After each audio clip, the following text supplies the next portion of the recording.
Timmy, what would you say if I told you you could make a whole bunch of money digging a few simple holes in the ground? Neato! Let me get my daddy's shovel. Oh no, Timmy. We're going to be digging our holes with something a little bit more interesting than an ordinary shovel. We'll be using a shining beacon of innovation called a boring machine. Well, that doesn't sound very interesting at all. But that's where you're wrong, my good lad. You see, a boring machine is one that bores a linear hole through the ground. That's what scientists and experts call a tunnel. Leaping linear holes, Mr. Corporate. Why would we ever want to do that? You see, Timmy, cities all over the world have a problem with something called traffic jams. That's where cars become so densely packed they can barely move for hours or even days at a time. My daddy gets in those every time he goes to the factory he works at that you own. Will our boring holes help Daddy get home sooner so we can play catch? No. If your father had a shorter commute, we'd just lengthen his hours. However, we will be able to make quite a bit of money by digging these holes. To make this happen, we need to be very, very innovative indeed. The first step is to be born fabulously wealthy. The son of an emerald mine owner in, let's say Zambia. That should do just fine. Is that where a bunch of kids work for 12 hours a day for just a couple dollars? Precisely. Now, the next innovation we'll tackle is to have the patience to wait for someone else to create a company that designs and produces stylish, electrically powered automobiles. Then, we'll invest enough money that the company decides to call us a founder. Leaping goldfish, Mr. Corporate. Why hadn't anybody thought of that before? To be truthful, Timmy, many people have thought of that before, but they have all failed to be as innovative as they needed to be. Holy monorails, Mr. Corporate. I can hardly wait to see what amazing innovations we think of next. Well, we may be able to overcome these snarling traffic jams by creating our tunnels and using our own electrically powered vehicles in them. Will we actually do that? Well, perhaps, but what we will do is lure in investors by suggesting that it may be theoretically possible to create a driverless system that improves on the overall performance of existing transportation solutions and adds to the beautiful tapestry of our great nation. Well, that sounds swell, Mr. C. We'll have an elaborate system of car elevators to whisk our shiny new vehicles into the tunnels, where they will be loaded onto stylish pods and hurtled away into the future. Then, our many fanboys will applaud our efforts to make traffic jams a thing of the past. For a while. Jeepers, how are we going to ever achieve that lofty goal, Mr. Corporate? Well, considering the New York City mass transit system has a ridership of over 10 million people per day, and one of our tunnels can handle roughly 0.1% of that figure, it's going to be impossible. Oh no! Our boring company is doomed from the beginning. Oh, not so fast, Timmy. We still have a few more incredible innovations up our sleeve. Behold.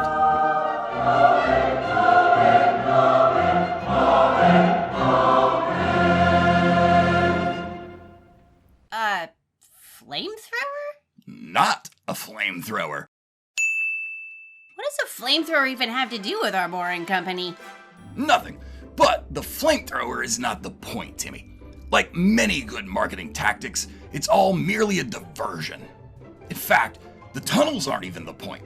Ultimately, it's all just an intricate advertisement for our electric vehicles, which actually do provide some level of utility to the average, very, very wealthy American.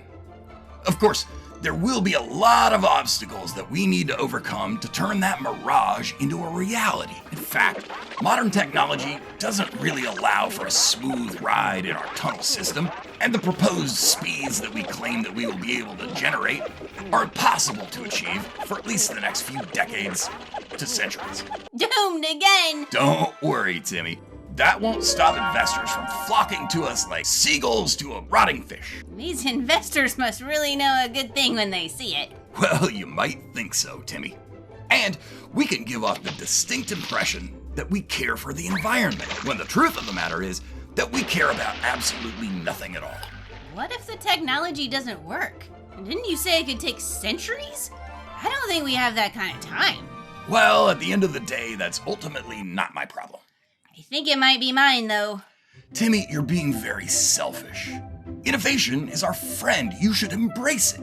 But for now, we can innovate further and change what we claim to provide by creating an all-new technology of a paved tunnel with actual human drivers piloting these futuristic hypermobiles through a short tunnel system to shave literally seconds off a mile-long one-way trip. Holy time-saving convenience! But what if there's a traffic jam inside the tunnels? Well, Timmy, that's all part of progress. What if a car catches on fire and people have nowhere to escape? Oh, Timmy, what are the chances of that actually happening? Wowee! I guess we are truly blessed to live here in the future, where cars never catch on fire, I guess. That's the spirit, son. We will be able to sell this technology to cities who are desperate for real solutions to traffic by boring small, relatively inefficient holes for our vehicles to travel down in cities all over the four corners of our current planet. Holy baloney, Mr. Corporate. This really doesn't seem that innovative or practical. But what if we made our tunnels actually accessible? Like if we connected multiple pods together?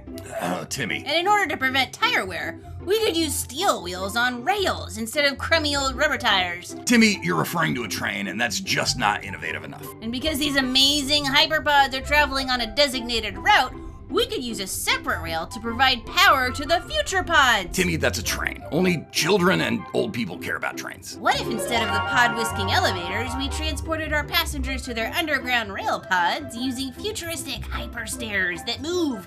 Timmy, you're talking about an escalator. And because we're transporting passengers on their own hyperpods, we don't need cars at all. And we could really increase the efficiency of the system. Timmy, all along, the boring holes and the flamethrower, the electric cars, they weren't really our primary focus. My daddy calls that a bait and switch.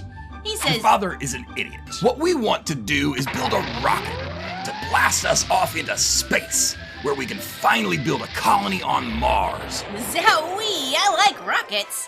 Wait, we're going to Mars? People who matter will be that much closer to escaping the wretched clutches of Earth's gravitational field and building a colony on Mars. You see, we've never cared about the environment, never cared much about traffic either. Wait a minute. We've grown to hate humanity in all its forms, and once our feet are firmly planted on the barren soil of the red planet, we'll be able to gaze up at the stars, content in our knowledge that we will never be forced to deal with poor people again. But how will you feel superior to anybody if there aren't any poor people around? I'll think of something, Timmy. Jeeps, Mr. C, this is all kinds of messed up. Well, no more than the environment. You can't get away this easy. Watch me. Watch me, Timmy. I'm gonna blow the whistle on you.